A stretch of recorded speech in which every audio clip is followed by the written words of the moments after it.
what I wish people knew about suicide relates to the working environment, and that if you have an employee or a team member or a teammate that's returning to work after losing a loved one to suicide, I'd like people to know how important it is just to let that person know that you care about them and that you're thinking about them and that you're sorry for their loss. My experience after we lost our son Sam was that he passed away on the Wednesday.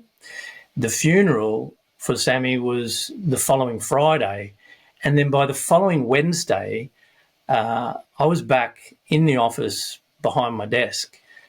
And on my return to the office, no one said anything. And it was surreal. And not only did people not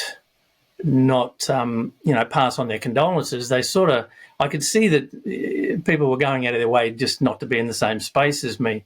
And there was one gentleman, I think the second day, and we passed each other in the car park and he said, "Ray, I'm just so sorry to hear about your son." And that touched me so deeply that he was brave enough in that context to reach out and just say those simple words.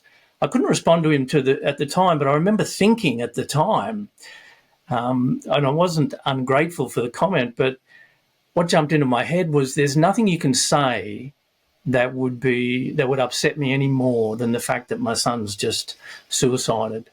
So, and now I get it. I understand that it's awkward and nobody likes tears in the workplace and it's painful and people don't know what to say. So they generally say nothing. But that left me in a surreal circumstance a couple of hours into my first morning back.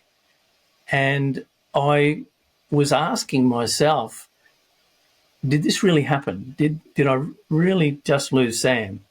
And by the isolation that occurred in the workplace for me in those days and weeks following our loss, it just added a degree of awkwardness and complexity to a circumstance that was already extremely complicated and extremely complex.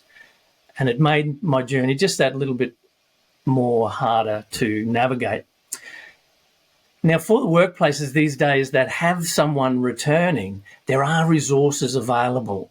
They help with the language, they help with the engagement, and there'll be people in your local community, there's information online just to help you navigate that space of those first days and weeks. That would be what I wish people would know about suicide.